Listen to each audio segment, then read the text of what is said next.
Well, the Republicans rolled out their tax plan this week, and President Trump is heading to Asia for an 11-day tour. There's a lot to talk about with Occidental College professor Caroline Heldman. Good morning. Thanks so much for joining us. Good morning, Amy. So we want to start out with the new GOP tax plan that was unveiled this weekend. So far, Republicans haven't been successful getting in any big legislation to the president. Will this bill be the president's first big legislative victory, do you think? Well, he's certainly hoping for that, as are the Republicans. But as with the Affordable Care Act repeal, there's a lot of tension over this, right? So he's got to convince members of his own party, in the Senate in particular, that adding to the deficit is going to be okay. And this does add to the deficit over 10 years.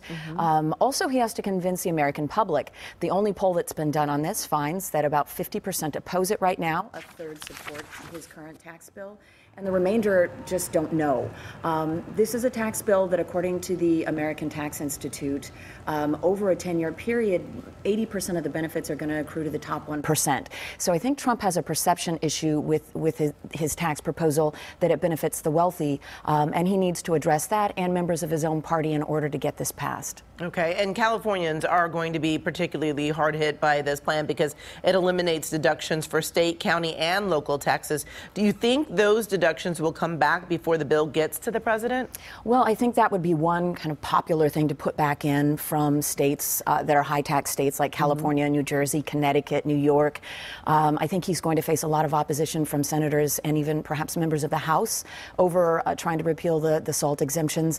I think he will probably also, or Republicans will negotiate something with the exemption for student loans. That's another really controversial piece. So I anticipate that these will be used as bargaining chips. The president wants to get this done by Christmas, which I think would be very difficult to do, but perhaps we'll see a modified plan sometime in the new year. And the president is on his way to Asia. How important is this trip, do you think? I think it's really important for him. We haven't had a president there since doing an extended visit like this since 1991, when George Herbert Walker Bush visited, and remember he vomited and passed out in Japan. So it's been quite a while since we've had a president make this stand or this overture in Asia. And it's important because he needs to normalize trade relations. When Trump pulled out of the TPP trade agreement, he threw the region or our relationship with him into chaos in terms of trade. He needs to stabilize that. He needs to reach some agreements about trade deficits, which he has been talking about since he was elected. I think he also needs to amass support for a consensus, if you will, around the nuclear threat of North Korea. He needs to get some sanctions, additional sanctions against North Korea from China.